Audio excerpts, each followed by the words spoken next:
Hello students, how are you? I hope you studied previous video whatever I have posted on your group. Students, in that I have finished with this paragraph like a warning sign if you breathe too hard on him. So again you start second part of this lesson. I am going to start from the page number 12 from here. Then one day, students, all of you got, put your pencil on this. I will read and after this I will explain in Hindi. Students, put your pencil and wherever you are feeling that is the hard word, you can underline on the same time. Students, so put your pencil on your book. Then one day I found a fat female scorpion in the wall.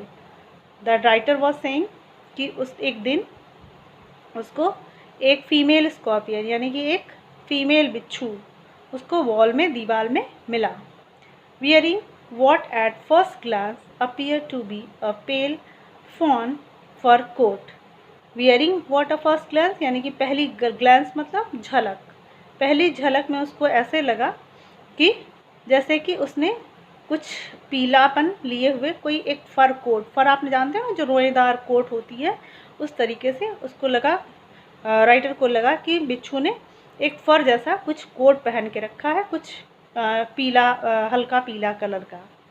Closure inspection prove that this strange garment was made up of a mass of tiny babies clinging to the mother's back. Closer inspection, closer मतलब नज़दीक से, inspection मतलब बहुत ध्यान से देखने पे, proved ये साबित हुआ दैट दिस स्ट्रेंज गारमेंट यानी कि जब राइटर ने उसको बहुत ध्यान से देखा तो ये जो गारमेंट मतलब कपड़ा, उसको जो कपड़ा या फर कोट लग रहा था कि फर जैसा कोट पहन रखा है बिच्छू ने, वो क्या था, was made up a mass of tiny babies clinging to the mother's back. यानी कि उसके छोटे छोटे जो बच्चे थे, टाइनी बेबीज़ यानी कि बहुत छोटे छोटे बच्चे जो उसकी पीठ पर चढ़कर बैठे हुए थे, वो उसको एक उस फर जैसे दिख रहे थे.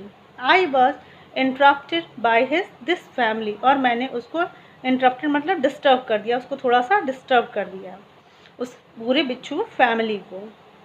And I made up my mind to smuggle them into the house and up to my bedroom. यानी कि राइटर ने सोचा कि उसने डिसाइड किया, उसने अपना दिमाग तैयार किया, डिसाइड किया यानी कि निर्णय किया कि स्मगल मतलब किसी एक जगह से दूसरी जगह पहुंचाना. वो इस बिच्छू को अपने घर में अपने बेडरूम में लेकर जाएगा. So that I might keep them and watch them grow up, जिससे कि जो राइटर है जेरल्ड ड्यूरल्स ये उसको लगातार बढ़ते हुए देख सकें. विथ इनफाइनाइट केयर यानी कि उसको बहुत ही इनफाइनाइट मतलब बहुत ज़्यादा देखभाल करेंगे, मतलब उस बिच्छू की देखभाल करेंगे. I move the mother and family into a match box. Writer ने क्या किया, राइटर बोल रहा है कि मैंने उसको क्या किया, मैच बॉक्स यानी कि माचिस की एक डिब्बी में पूरी फैमिली के साथ उतार दिया. And then hurl to the villa, और हरीड टू द विला, और वो अपने घर की तरफ चल दिया. It was rather unfortunate that just as I enter the door lunch should be serve. Writer बोल रहा है कि जैसे ही मैं, दुर्भाग्य से जैसे ही मैं घर में घुसा, एंटर्ड यानी कि घुसा, अंदर प्रवेश किया, the door lunch should be serve यानी कि जैसे ही मैं दरवाजे के अंदर घुसा यानी कि दोपहर का खाना, लंच दोपहर का खाना, वो शुड बी सर्व यानी कि होना ही चाहिए था, यानी कि तुरंत परोसा जाने वाला था. How ever I place the match box carefully यानी कि जब वो खाना परोसा जाने लगा तो जब राइटर कह रहा है कि जबकि मैंने बहुत आई प्लेस्ड यानी कि मैंने उसको बहुत ध्यान से एक जगह रखा. द मैच बॉक्स केयरफुली मैंने मैच बॉक्स को, माचिस की डिब्बी को केयरफुली मतलब सावधानी से कहाँ रखा, on the mental peace in the drawing room यानी कि ड्राइंग रूम यानी कि आपके अपने बैठक रूम में उसने मेंटल पीस, आपने देखा होगा कि बहुत कुछ घरों में ड्राइंग रूम में एक आग जलाने के लिए एक छोटा सा जगह बना होता है, उसको हम कहते हैं mental peace room. And made my way to the dining room, यानी कि वो जो माचिस की डिब्बी थी उसने अपने ड्राइंग रूम के मेंटल पीस के ऊपर उसको रख दिया, और मैं माई वे टू द डाइनिंग, और मैं अपने खाना खाने वाले कमरे में चला गया। And join the family for the meal, और मैंने अपने पूरे परिवार को खाना खाने के लिए ज्वाइन कर लिया, यानी कि उनके साथ में खाना खाने बैठ गया। ड्वेडलिंग ओवर माई फूड, यानी कि ड्वेडलिंग मतलब धीरे धीरे, मैं अपना खाना धीरे धीरे खा रहा था। Feeding Roger superstitiously under the table and listening to the family arguing.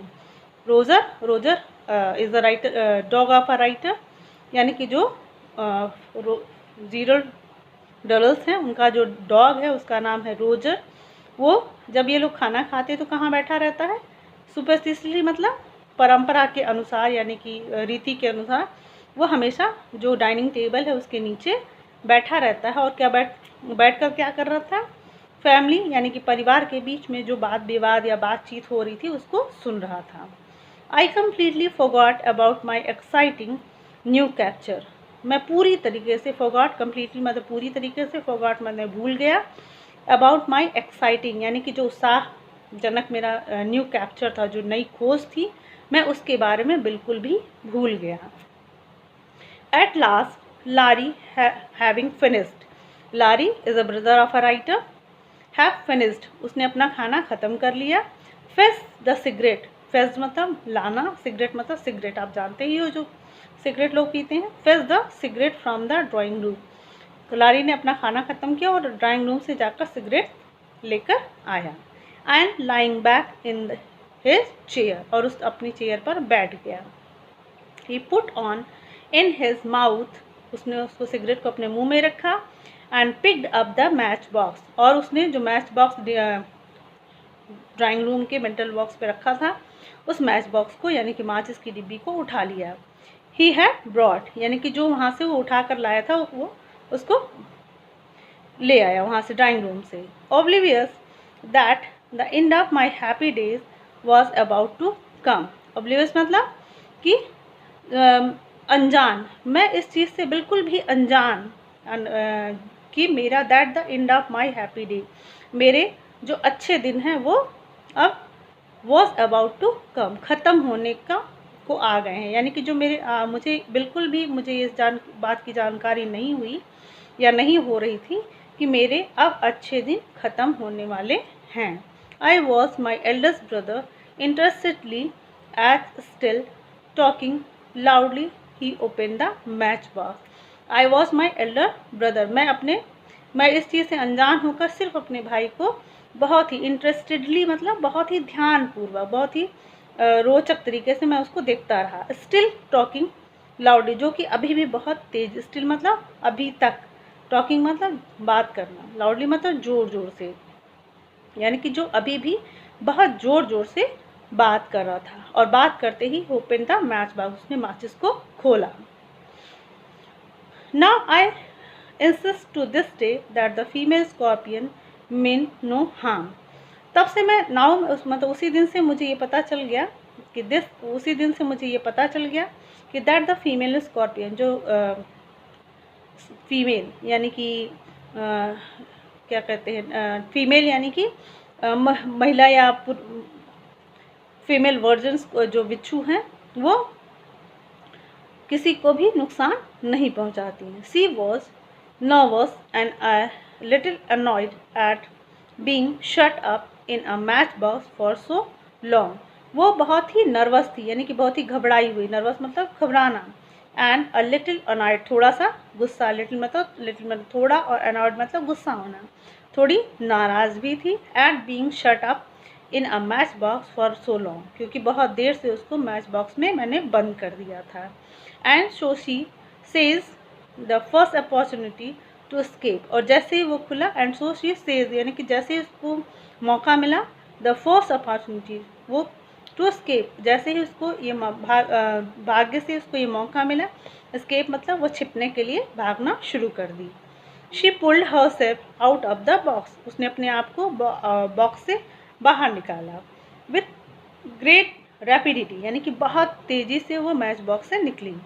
Her baby is clinging on desperately, और वो उसके जो बच्चे थे पूरी तरीके से, मतलब बहुत तेज, बहुत ज़्यादा उसमें उससे चिपके हुए थे। एक्सट्रीमली यानी कि एक्सट्रीम डिग्री ऑफ समथिंग, मतलब किसी चीज़ को बहुत तेज़ से जकड़ना, यानी कि अपनी मदर को वो बिच्छू के बच्चे पकड़े हुए थे। And scuttled on the back of lorries hand, और वो लारी के हैंड पर क्या करने, उसके हाथ पे तेज़ी से दौड़ने लगे।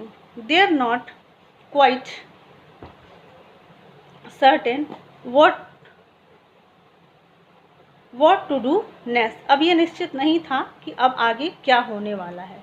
She paused, her sting curved up at the ready, यानी कि अब वो अपने स्टिंग यानी कि डंक को कर्व्ड यानी कि गोला बनाकर अब एकदम अपने आप को उसने रेडी कर लिया। किस लिए रेडी कर लिया? बिच्छू क्या करेगी जब हम उसको डिस्टर्ब करेंगे? डंक मारने के लिए। Larry feeling the movement of her claws, Larry उसके पंजों को अपने हाथ पे उसने फील करना, फीलिंग मतलब एहसास करना, उसके चलने को, उसके पंजों के चलने का उसको एहसास होने लगा। Glance down to see what it was, और वो तब तक उसने उसके ऊपर ग्लांस मतलब एक झलक डाली, उसने उसको देखा।